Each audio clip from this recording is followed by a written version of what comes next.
Three heiresses walked through apart if the village away from the clan district. This by itself would hardly be noteworthy except all three were headed toward the apartment building of the cubic container. That, people paid attention to, but none of the three young ladies returned the attention. Hinata, Hanabi, and Ino were headed towards Naruto's rooftop garden, one he'd been cultivating since he started at the Shinobi Academy. His team got a mission of unspecified length, and several of his plants were at a delicate stage.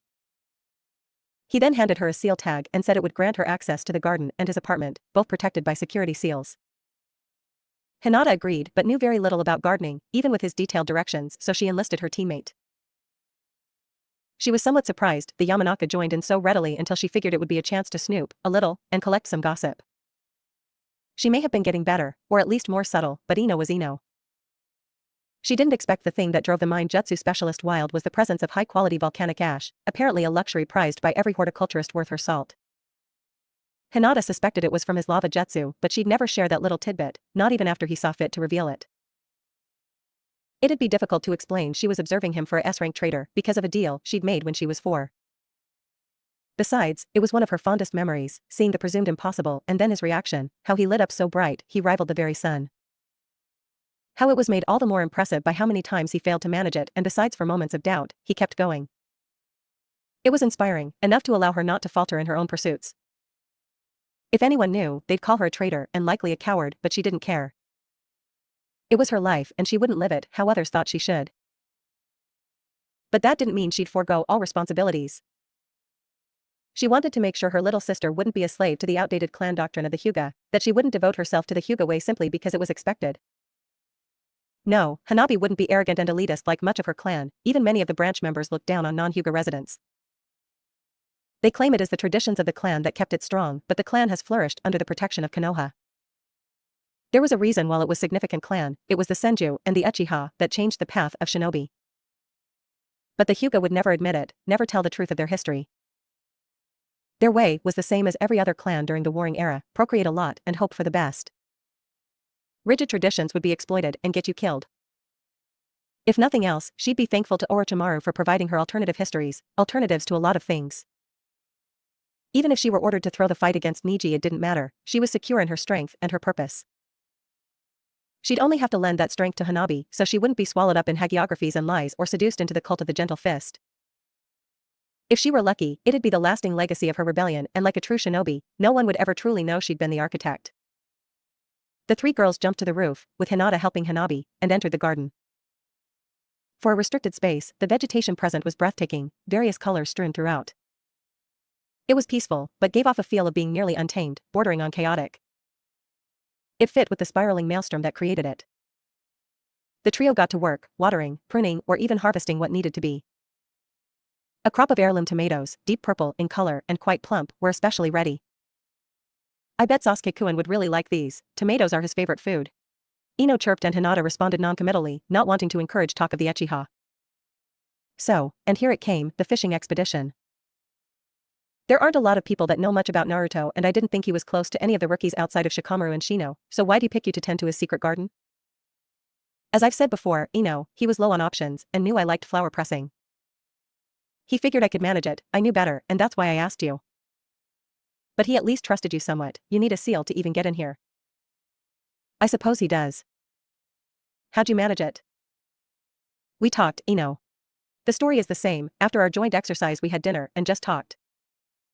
Must have been some talk, I've tried talking to Sasuke-kun for years and it's gone nowhere. One night and you're getting keys to the apartment.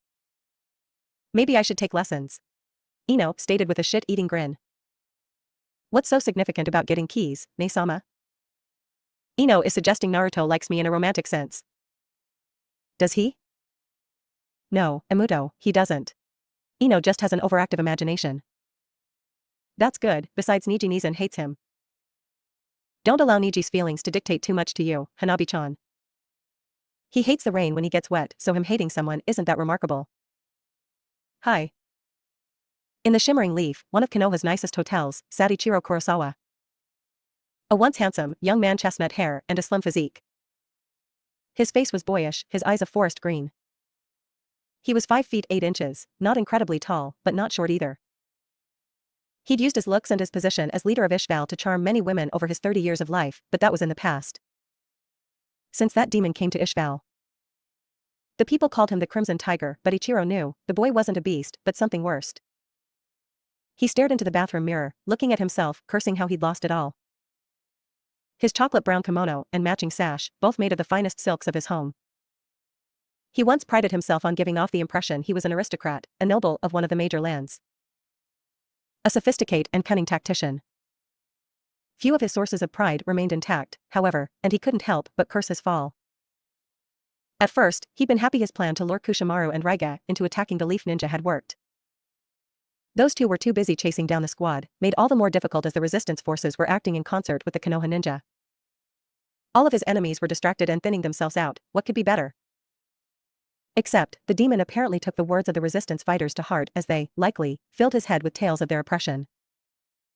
How they worked for very little and much of the richest were hoarded by their once leader. As if they could understand the responsibilities of leadership. It required much, so it deserved equal reward. They all had enough, no one starved. Why wasn't enough satisfactory? Because they were selfish and spiteful. He wasn't soft-hearted like his father, he wasn't going to just give all of his rightful wealth away. Their selfishness unleashed that thing on him. The boy and one other were smuggled out of Ishval, but they found time to plant a trap in his office. It was only the worn floorboards of his second-story office that saved his life from the inferno that consumed it. But it wasn't unscathed, he suffered burns over 3/4 of his body. The left side of his face was now disfigured and he needed the help of a cane to walk. That was why it took them so long to arrive in Konoha. He required the aid of a carriage to transport him and his samurai. A loyal fool that took the codes of Iron Country far too seriously, but he'd be useful. Before he left, Ichiro wanted Uzumaki Naruto dead. No punishment the old Hokage could levy would deter the man, he'd already lost his position. He remembers the old man intimidating him with such ease, as if all before those aged eyes were mere ants for him to crush or spare at his whim. How he said the payments Konoha had been receiving for the last year wasn't enough to forgive what he'd done, and how a team of administrators from the Fire Country's daimyo would be here soon to help. With the transfer of power, he'd be one of many voices in a land he was meant to rule. It was insulting. No, it was beyond that. It was profane. Ichiro hated the Hokage, he hated the missing Nin, but more than anything, he hated the Uzumaki. If he'd only died, Ichiro wouldn't have lost everything but his revenge. Sarutobi Asuma sat in a training field trying to get lightning to arc in his hand. It had been about a month since he got a note delivered from a short-tempered panther that wasn't inclined to give his name. That he delivered said note in the middle of the night, in Asuma's bedroom with nothing having been disturbed meant the former guardian ninja didn't sleep well. The note, from Naruto, stated if he wanted to learn the supersonic chakra flow he'd have to, at the very least, complete the first nature transformation exercise for lightning. Progress had been minimal. When one is used to using their chakra in specific ways, using them in different ways is akin to trying to write with your non-dominant hand, except you have that feeling of wrongness throughout your entire body. Asuma had just managed to give himself several chakra burns. "Ah, damn it," he near shouted, but the beautiful Genjutsu mistress only giggled in response. She'd been back for 2 weeks, as her boys were sent on an additional mission to the land of tea. She'd seen Asuma struggle and could sympathize. Getting used to using elemental jutsu was incredibly difficult for her, but she pushed through and gotten both of her elements, earth and fire, back under control. It made both jounin respect the Sandaime for managing to learn and master every element. They were simply left in awe of Naruto, having beat the Sandaime's record by a decade. If I didn't know any better, I'd say the kid was trolling me. Just complete the first exercise of the competing chakra nature, that's the easy part, he wrote. From how he explained it to me, the next step really is some order of magnitude more difficult. He speculated it might be the effects of Yin chakra, that we can limit ourselves by our beliefs, and those beliefs get engraved in our bodies. If, on some level, you don't think this is possible, then it won't be. Ugh, he sounds like how Dad was when I was a kid. It's not easy, accepting your father is both the god of shinobi, who could kick your ass on his worst day, and also a geek. Speaking as someone that is heavily involved in the mental arts, I'll try not to take offense. Kurenai huffed, playfully. I wasn't talking about you. Genjutsu is cool, hell I'm sure the brat can do some interesting things. It's hearing the thought process behind it that's geeky. Didn't he write something on the battle implications of the Shunshin? Kurenai laughed, yes, he did. We all thought he was being a little much when he gave us a copy. See, just like Dad. Asuma said and then frowned as he tried, once again, to generate lightning. How are you and your father? Outside of work we haven't spoken. I just can't deal with him. It was Kurenai's turn to frown as she sat up and looked Asuma in the eyes. I won't try to justify what he did, but it was decades ago, and given what's on the horizon you may not have much time to resolve your issues. Asuma bit down on his unlit cigarette, a silent concession to her argument. I can't disagree with that. I also can't deal with him. He used to tell all of us about how we had to sacrifice time with him for the village, how it pained him to be away from us. My mom always defended him, to the point she sometimes strained her relationship with us. And for what? So he can do the most cliched thing a person in his position could do? So much of my life has revolved around choices Hiruzen Sarutobi made, I just had to deal with it. I came to terms with some of it, ignoring he didn't have to stay Hokage as long as he did. But this? To betray my mom when she was his champion, when she was likely missing him just as much as we were? And look at the results? Also he could feel like a big man? Then say that. I'm not saying forgive him, only don't leave things unsaid. I don't want you to regret it and have to carry it. If nothing else, at least you can avoid that. I can't make any promises.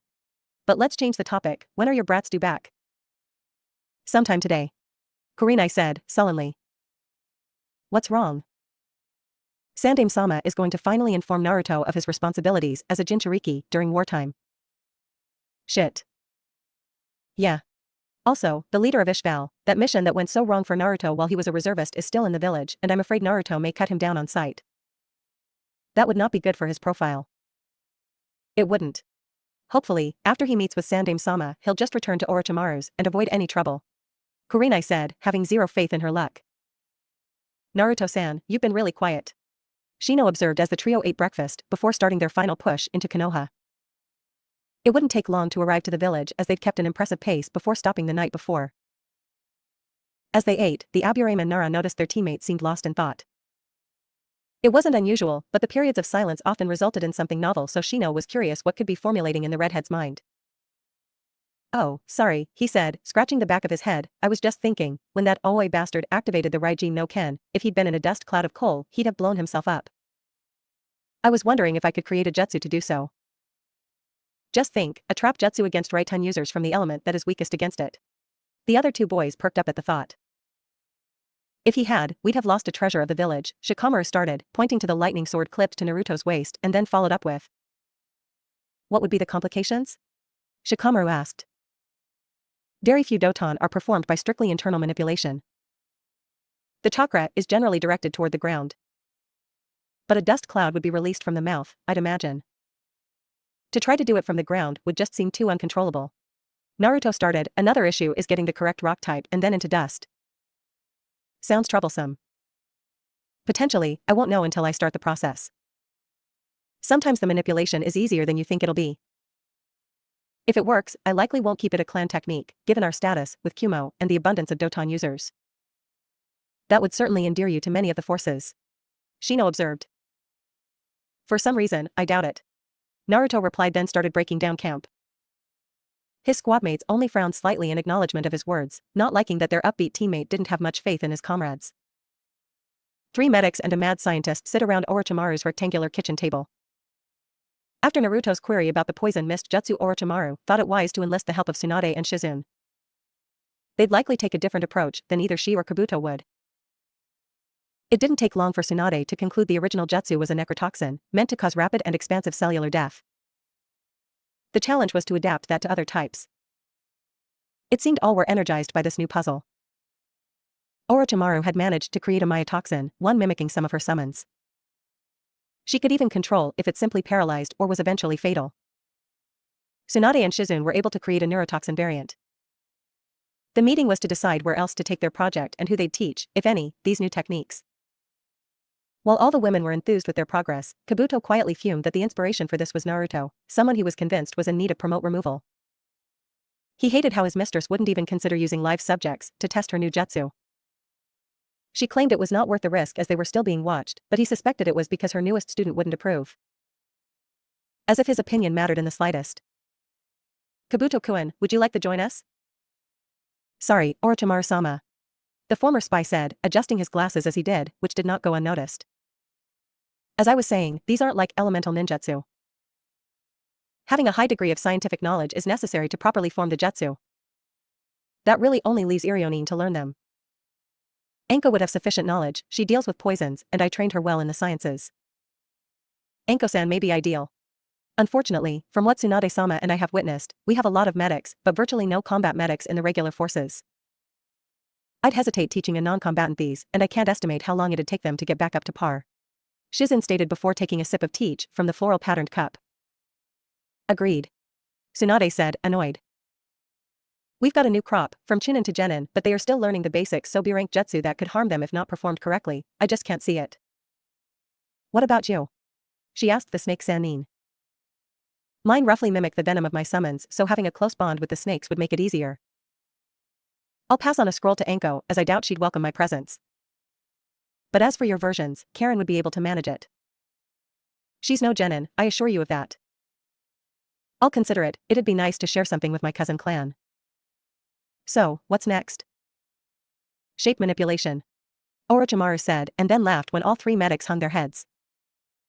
It's a truism, but medics are complete and total crap at advanced shape manipulation. I'll get Naruto-kun to contribute if neither of you mind. Great, he'll have a six-headed poison bird flying around in no time. Kabuto muttered absent-mindedly. Causing Orochimaru to put eyes on him, Tsunade quirked her brow and Shizen frowned in response. Sounds like someone is jealous of your new student. What's wrong, brat, sensei not giving you enough personal attention? Tsunade teased. Kabuto would normally glare at someone that mocked him, but he liked having his head attached to his body so he decided to play along. I'll admit, it is difficult not to feel inadequate around Naruto-kun. To be so gifted at such an age. Kukuku, fret not, Kabuto-kun. Your talents may lie elsewhere but they are considerable. The foursome finished their meeting and the slug Sanin departed with her student. While she had placated him then, Orochimaru had no intention of doing so now that they were alone. We clearly need to talk, Kabuto-kun. About what, Orochimaru-sama? The question earned him the kusanagi to his throat.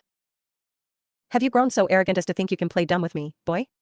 The white snake asked, pressing the blade just hard enough it wouldn't draw blood. Kabuto did a small shake of his head and she withdrew her sword. Now, what is your problem? The medic knew he couldn't say what he really wanted to, that the red-haired Uzumaki was dulling her blade.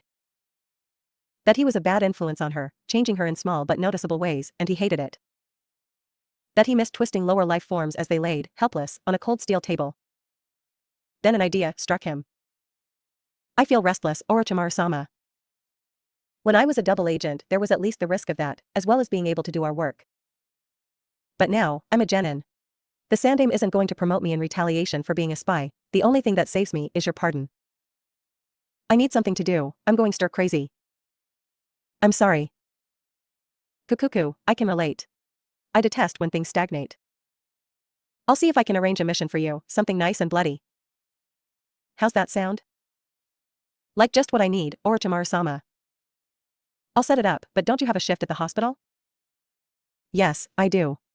I'll leave now. Kabuto stated and vacated the manor. Orochimaru wasted no time summon a snake, a puff adder that was brown with specks of black. Orochimaru looked down the small snake and relayed her orders, go to Giran-chan, tell her I believe Kabuto may be planning to betray me. Tell her to make the necessary preparations and wait for confirmation. The snake dispelled itself and she continued to sit at her table, now deep in thought. Kabuto would be recognized as her second in command by most but truthfully, she's never trusted the spy. He worked for someone attempting to kill her and his greatest skill is his duplicity. But he believed he was her most trusted, most relied on subordinate. Kabuto likely believes he knows more about her plans and her network than anyone else. He knows a tiny fraction and she had kept track of how much he knew so if he ever turned on her, all of his information could be rendered moot as she burned those segments. Only Kimimaro and Giran had her full faith as far as subordinates went and both had the good sense to never be jealous of Naruto. He was different and meant for more. Kabuto had seemingly forgotten this or just disliked it enough to consider rebelling. It was a shame, he was a talented medic and researcher. He hadn't maximized his potential, but if he were committed to betraying her then Kabuto would meet a slow and painful end. His ability to self-heal would only prolong his suffering. Her only true concern was that Kabuto wouldn't target herself, but Naruto. She'd simply watch and wait as this might just be adolescent petulance. A samurai, trained in Iron Country by the famed Edo Iron Wolf Watanabe, sat just inside the check-in gate of Konoha. He'd do this periodically, waiting for his target and it seemed his steadfastness and patience had finally paid off. 3 preteens were at the gate and he could finally complete the task given to him by his new lord. One of the boys had horrible posture for an alleged warrior and looked incredibly lazy. Another, covered up in a large jacket with his eyes guarded by darkened glasses, just seemed to want to fade into the background. But it was the last one, the short one in a flak jacket similar to the lazy boy, except he had a sword strapped to his back. Red hair down to his shoulders and 3 whisker marks on each cheek. This was the alleged fearsome warrior that had caused such damage? It was somewhat hard to believe, but as a trained samurai he knew ninja could do some truly incredible things. Nothing a true samurai had to worry about, like many of the initiates of Iron Country. He believed shinobi could not stand up to them in direct combat but only win through disreputable and honorless methods. That's why he planned to challenge the boy directly. A part of him distressed at killing one so young, the boy had chosen his path and must walk it to its very end. He put his hand on the hilt of his sword, preparing to walk toward the so-called tiger, but the boy disappeared in a blur, leaving only his teammates to come through the gate. He approached the 2 boys, his back straight, his gait smooth but purposeful. He would always display his pride as a swordsman, a warrior, and would use it to intimidate the 2 youngsters. "Excuse me, may I have a word?" he asked, his face emotionless. "Regarding what?" the covered-up boy asked. "That boy that just departed, was he Uzumaki Naruto?" Without missing a beat, the lazy boy asked, "Troublesome, why do you want to know?" "We have a private matter to settle and it cannot be delayed," he said, grip tightening on his sword. The boys made a face, he assumed they would debate whether or not to tell him. Konoha shinobi don't give information about their comrades to strangers. "If you want to meet Uzumaki Naruto, you should go to the Hokage so he can set it up," the lazy boy said. "I may not be able to get a meeting with your leader and this is time sensitive. If that was Naruto-san, you'd do well to tell me now so I can be on my way." "Forgive me, but that sounded like a threat." "Are you threatening us, Samurai-san?" the other boy, he'd almost forgot was there, asked. Now, he was receiving the attention of others and realized it was in his interest not to press things further. "If you know Naruto-san, please have him meet me at the Shimmering Leaf, it would be appreciated," and the swordsman walked away. "He never did give us a name," Shino observed. "Troublesome, we better report this," Shikamaru said before a weasel-masked Anbu appeared before them. "It is already known, Nara-san. You may go about your day," he said dryly and shunshined away. "Troublesome. Shino, that's my line." Naruto entered the Hokage's office with an impassive face, the one he always adopted when dealing with the old man. He was surprised to see his advisors and Tsunade in attendance. It, he reasoned, explained why he was requested to report directly to the Hokage alone. He stepped forward and greeted the Hokage formally. The man didn't visibly react, but it still hurt that his bond with Naruto was gone. However, they had more important matters, and it'd be another indictment on his foolishness. "Thank you for getting here so promptly, Naruto-kun. As you can surmise, I didn't call you here for a debriefing on a standard C rank. Instead, I am here to inform you of some important information." Naruto kept his impassive facade but internally wondered what could be so important to him specifically. The Hokage, after taking a moment, continued, "As you know, soon we will be in a state of war, officially. When that happens, you as a Jinchuriki will no longer be in the traditional chain of command. All hidden villages do this, we just don't let it be known who our Jinchuriki are.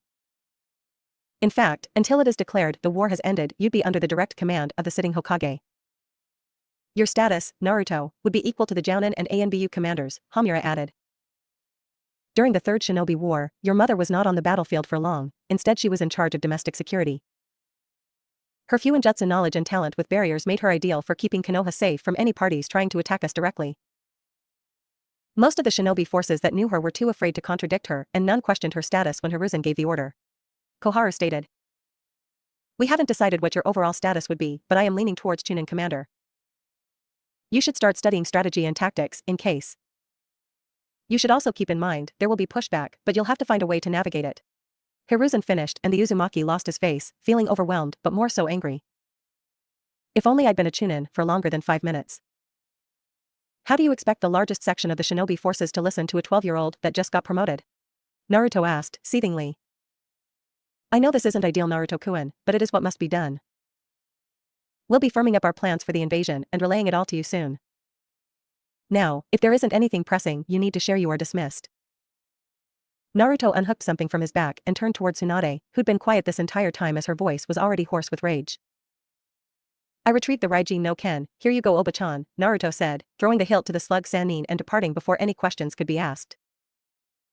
He also missed the fond smile Tsunade, Koharu, and Hamura had of the lost Senju treasure and reminder of their family and sensei, respectively. It was short-lived. He's not ready for this. Tsunade said, raspily. He has no choice but to be. People are guaranteed to die, you're going to put the responsibility on him with no previous command experience? Once again, this is what is needed, Tsunade. Whatever scheme we go with, Kurenai won't be there. I can't run the risk of someone intentionally putting him in harm's way. And this will show the others that he isn't some monster, but truly one of them. Conversely, Naruto will see he isn't as detested as he thinks he is. I know it's my fault I've allowed that impression to continue, but he'll see. Some are hesitant because he is so capable with minimal training from us and Orochimaru's interest, but I believe he'll sit in this chair one day. The path starts now. Your machinations of late have left a lot to be desired, but on this, I agree. Naruto thinks only a handful of people see him for who he is, some more simply tolerate him. That belief cannot continue. He needs to see that his comrades are not bigots or potential enemies. That he can depend on them and they will acknowledge his value. There aren't many ways to do that, this invasion offers an opportunity. Koharu supplied, surprising all in attendance. Then why not start preparing him sooner? Tsunade asked. He needed to increase his combat effectiveness to that of a respectable jounin. From the reports I've seen, he's reached that level and that's without the cubic chakra. So, what, you think he's an S-class ninja? Tsunade asked sarcastically. No, don't be foolish. But I do believe, with adequate information and time to plan he can kill one. The Iron Country trained samurai cursed, missing his target. He returned to his lord, only to be admonished for not considering the boy was going to report to the Hokage. It made sense so he left the hotel immediately, his destination, the Hokage Tower. He never made it, having seen the Uzumaki out and about. Deciding to do a little research, as the residents had been incredibly tight-lipped about anything retarding the boy. The samurai assumed it was because he wasn't a resident and as such they didn't trust him. He stalked the Uzumaki, watching the boy purchase various fruits from a stand. The interaction was stilted between the operator and the ninja, both appearing to tolerate each other and no more. He then watched as the boy entered a convenience store and exited with bottles of water, storing them in a scroll, along with the fruit before darting off. It was difficult to keep up without alerting the younger male, but the samurai managed it. He followed the Uzumaki onto a field, a likely training area that was inhabited by a copy of the redhead and 3 children. The children, 2 boys and a girl, were shins deep in a small pond, going through hand-to-hand forms while the copy of the Uzumaki looked on. The one he'd followed handed the other the scroll and then disappeared in a puff of smoke. The samurai hid behind a tree and watched the kids train and complain about the exercise. Boss, why do we have to do this? Konohamaru asked.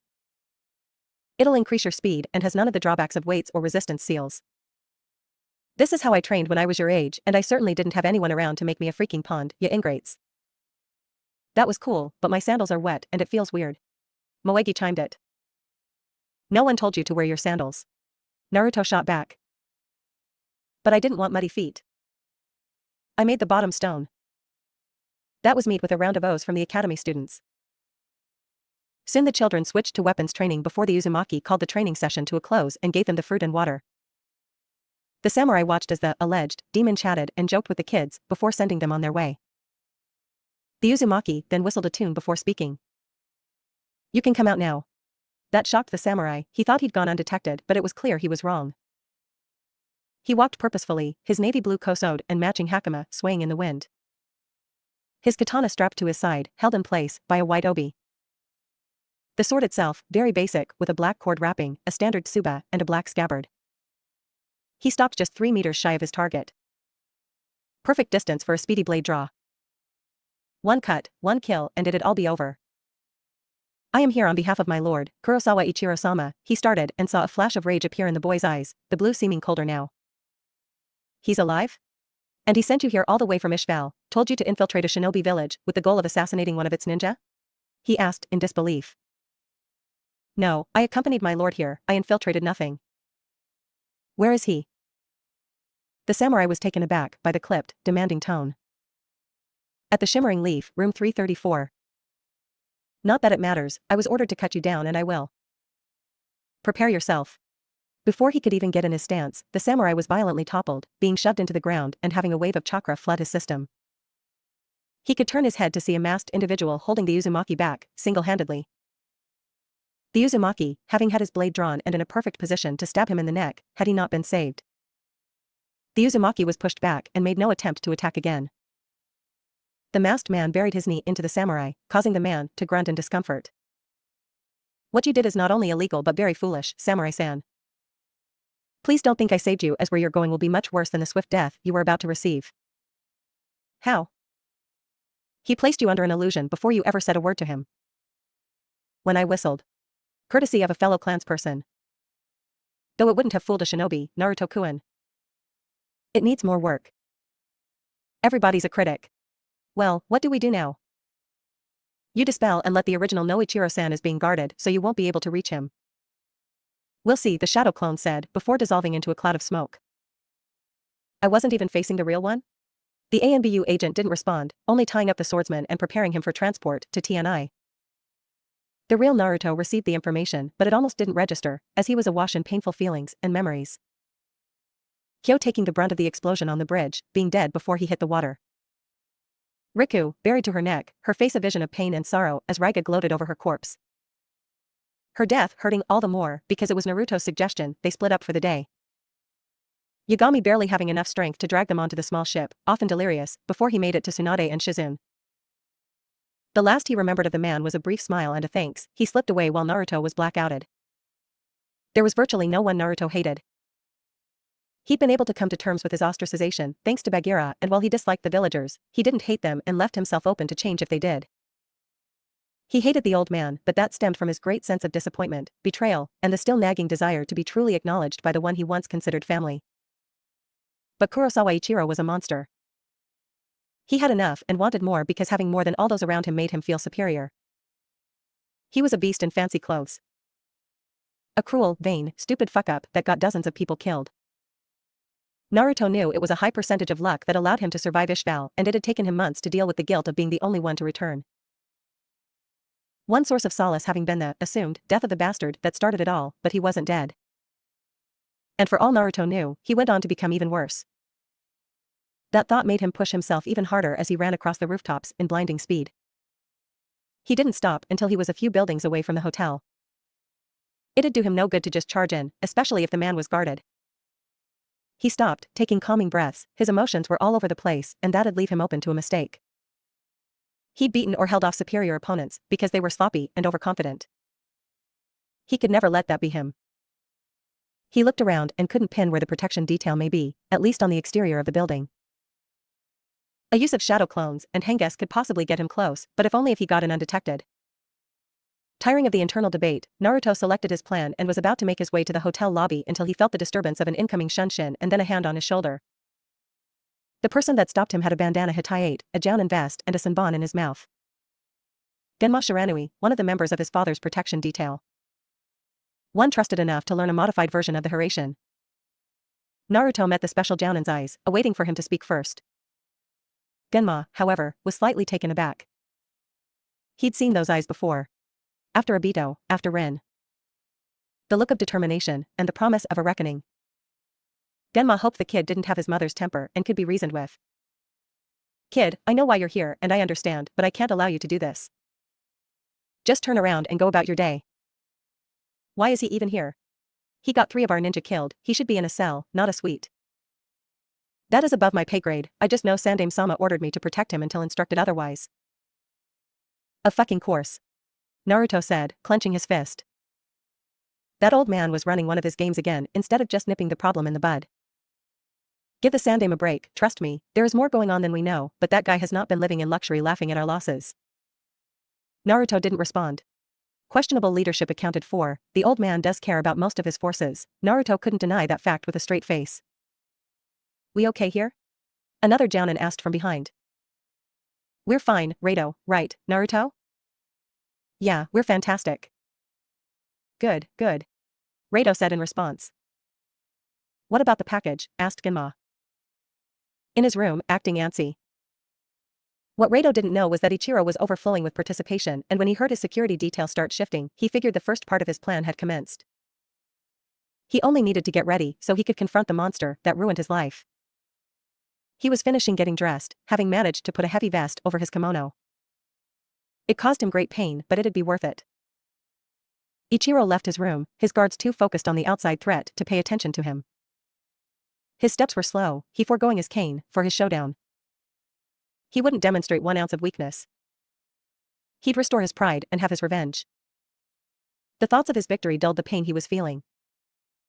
Moments later he made it to the door at the lobby and took a deep breath before grasping a remote trigger connected to his vest, pressing down on a red button.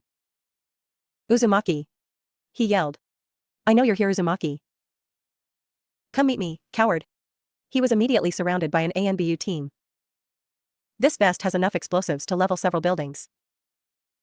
If you touch me, I'll release the trigger. Where is Uzumaki? Naruto, Genma, and Reito shunched in front of the man, about 3.5 meters back. Ichiro cackled in glee when he saw the red-haired boy standing before him. All foot traffic in the vicinity of the man's shriek stopped, seeing a heavily disfigured person shouting for that boy. I see that idiot samurai got you here. Did you kill him, demon? Ichiro watched as Naruto refused to respond. Answer your betters, boy. Did you kill him like you tried to kill me? Like a coward? Answer me or I'll let go of this trigger, I'm not playing. I'm sorry, did you say something? Naruto said, and all attending shinobi sweat dropped. Am I some kind of joke to you, you little monster? Am I? Am I? Look at what you did to me. You disfigured and crippled me, and all for that trash that didn't know its place. You're alive, you should have been thankful for that. Thankful? Your Hokage has taken everything from me, everything my family built, and it's all your fault.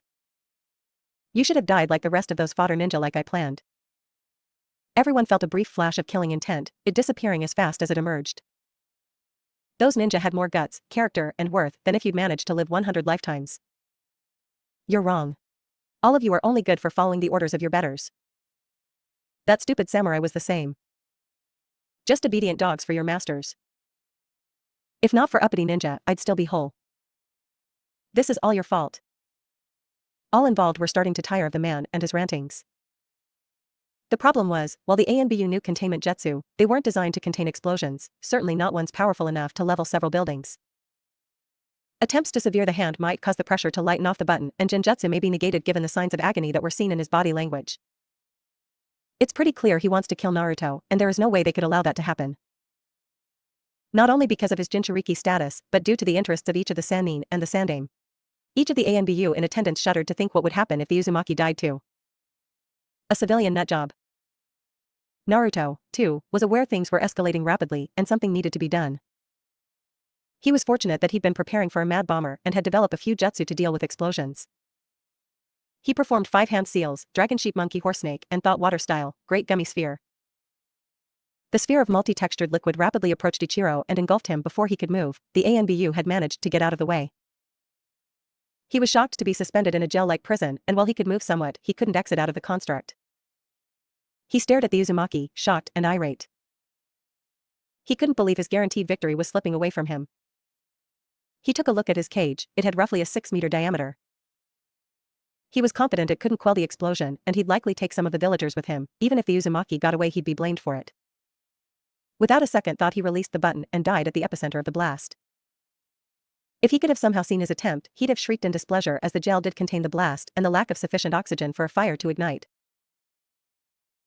The ANBU had taken precautions and created mud walls when they witnessed the man release the trigger, and while they budged, they were not breached. More squads of ANBU showed up, with the Sandame and Tsunade in tow. As the Black Ops got the villagers under control, the Sandame decided to question the special jounin on the scene.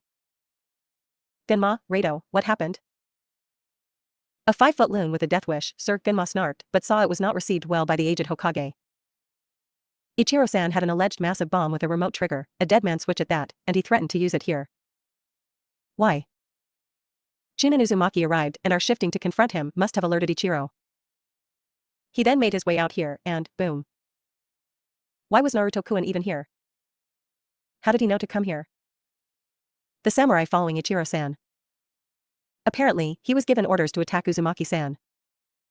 His attack was thwarted by an agent on the scene, but the Naruto he stopped was a shadow clone. He alerted us that Uzumaki-san was headed straight here, Hokage-sama, replied Kat. And you two stopped him from infiltrating the hotel, leaving your charge unprotected? We didn't think we had to protect him from himself, Hokage-sama. That was beyond our mandate. Rado said in Genma and his mutual defense. The Hokage reluctantly accepted the explanation. So, you stopped Naruto-kun from getting to him. I'm assuming he didn't fight you. No, Hokage-sama, Bath Special Jounin replied. But Ichiro-san emerges from the hotel, an explosive strapped to him. What did he want? Payback on the kid for the impromptu makeover. Guess he didn't feel as pretty as he once did. Genma quipped. And how was it resolved? Clearly he triggered the explosive, but what contained it? For mud walls would not a massive bomb dot. The kid had some water jutsu. Well, it looked like a water jutsu, but I'd never seen it before. Suspended Ichiro in it, and the man assumed it wouldn't be enough to prevent extensive damage. He was wrong. The Sandaime took the information in stride, cataloging all useful tidbits. Truthfully, Ichiro wasn't going to make it back to Ishval anyway. The delay was to cement the transfer of power before he ran into some bad luck on his way back. As such, there was no major loss as far as that goes. No property damage either. I'll have to count this as a failure in your mission's records. I hope you realize that. The Jounin shrugged, neither minded, and Hiruzen couldn't blame them. Where's Naruto-kun?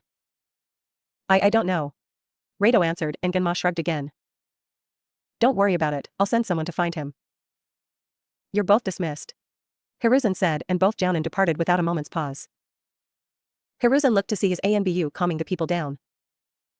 He even saw Tsunade talking to some of the villagers, something that surprised him. She wasn't all that sociable to most people. He saw her finish up her conversation and return to him. She met her sensei's eyes and picked up on the unasked question. I was just curious what they were saying about the incident. Oh, and what did they say? That some mentally disturbed person essentially tried to hold them all hostage, but was stopped by Naruto. Some even wondered if that's how they sounded, paranoid and cowardly, for being so scared of a 12-year-old. That's good. That's a biased sample. No one who thought poorly of Naruto was going to say it to me unless they wanted to swallow their teeth. Good point, Tsunade-chan. Let's return to my office, paywork awaits. Oh joy, that she said sarcastically, but followed nonetheless. As the day turned into the night, the uproar of near bombing had turned into quiet rumor-mongering. Those brave souls in attendance with the power of hindsight and liquid courage spoke about their harrowing encounter. Naruto Uzumaki was on the lips of many, but the heir of the Uzumaki clan was none the wiser as he sat in his retreat, Majila sleeping peacefully in his lap. He was left with his thoughts and her soft snores as he stroked her back gently. A presence made itself known as she entered his rooftop garden, but she remained quiet, taking a seat next to Naruto. She looked around at his collection of plants, impressed at the diversity and the overall health. It was calming, peaceful, in a way not much in their world was, and she understood why he'd come here to be alone. The silence was comfortable, the two at ease with each other, as if they'd known each other for years. As serene as the silence was, she came here for a point and initiated speaking. I heard you had something of a rough day. You could say that. Want to talk about it? I don't even know where to begin. Oh, I fall outside of the normal command structure during wartime, so that's awesome. I may be made Chunin commander, as if that's not laughable. Why would that be laughable? I've just been promoted, sensei. Also, I'm that kid. No one is going to want to listen to me, and will think I've gotten the position through favoritism or something. Oh, and this little conflict I'd be leading people into only exists, because a collection of overpowered psychos want to ripe the QB from my gut, and it is guaranteed some if not many of us will die. And if that wasn't enough, that gutless tyrant had been alive this entire time and could have done God knows what in retaliation for me trying to kill him. You got that all out of your system? Kurenai asked. I'm not throwing a temper tantrum, it's all true. No, you perceive it as true. Sometimes I forget you're still 12. Only for a few more months. Naruto muttered, but Kurenai ignored him. I'll concede, you being put in a leadership position given all that has happened isn't ideal, and it is something the Sandaime should have considered while holding you back. No one wants war, but there have been tensions between the 5 great villages since the end of the last war. But this is partially for your protection. He can't have you assigned to a foolish risk. It isn't pleasant to think about, but your value is greater than almost any other single shinobi, because you protect us all. As far as the prejudice of the shinobi corps, it isn't as widespread as you think it is, at least not anymore. There was a time many of us were cautious or afraid. Some have experienced the power of a Jinchuriki, many have felt the power of the Kyuubi, so leaving the control and containment to a child was not easy to accept. But eventually the fear passed and shame was left. You hadn't done anything, but many avoided you anyway, even knowing you provide a vital service, and some continued to avoid you out of that shame. Those who didn't could see you were a very sweet boy that was dealt a bad hand. You may never get a collective apology for how we treated or allowed you to be treated, but many have long come to see you as your own person and our comrade. The Akatsuki goals are of their own choosing, and they are a threat. To say you're somehow responsible is stupid, and you know better, so I won't waste any more time on it. And as for this Ichiro person, I know you hate him. Even with him dead, you still likely hate him, but you need to let it go. I can't. Why not? Because he made the lives of his people worse for no other reason than it benefited him. He had the power to change things, and he didn't. He just watched them suffer and did nothing. People like that, I hate. Must have felt good to strike out at him in Ishval, huh? I guess. And today, you foiled his plans and watched as his scheme was his undoing. That was nice, right?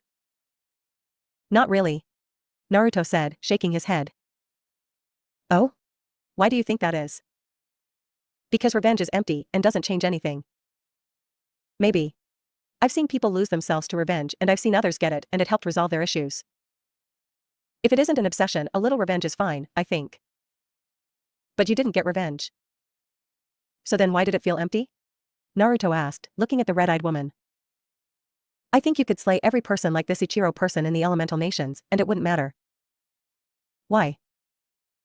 Because the person you're really angry at, the one you really want to hurt, is the Sandaime. You see his worst qualities in people like Ichiro. Those who use their power solely for their benefit and watch their subordinates suffer. Like he did with you. I think there is a part of you so angry at him that if you hadn't suppressed it, you'd be blinded with rage and hurt. But people like him, when out of missions, you can stop them. You aren't powerless, nor are you subjected to their rule. I already know I hate the old man. Yes, but you always sound divorced from it. You know the emotion is there, but you've walled it off. That's not good, Naruto. It means you can never really get past everything, you'll only think you have until something taps into that latent hatred. Naruto chuckles. Orochimaru Shursho asked me if I could forgive him the night before we left. What did you say? That I didn't know. If things had been different, then maybe.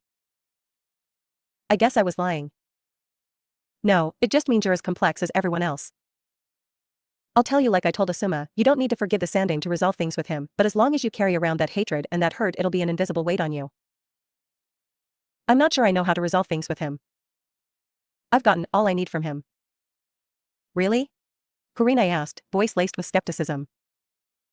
Because I believe if you think really, really hard, there is one question at the center of this, one answer you need you don't have. The Genjutsu mistress finished and then departed. After ruffling Naruto's hair, the Uzumaki would spend the rest of the night in his garden, thinking about his sensei's words and so much else.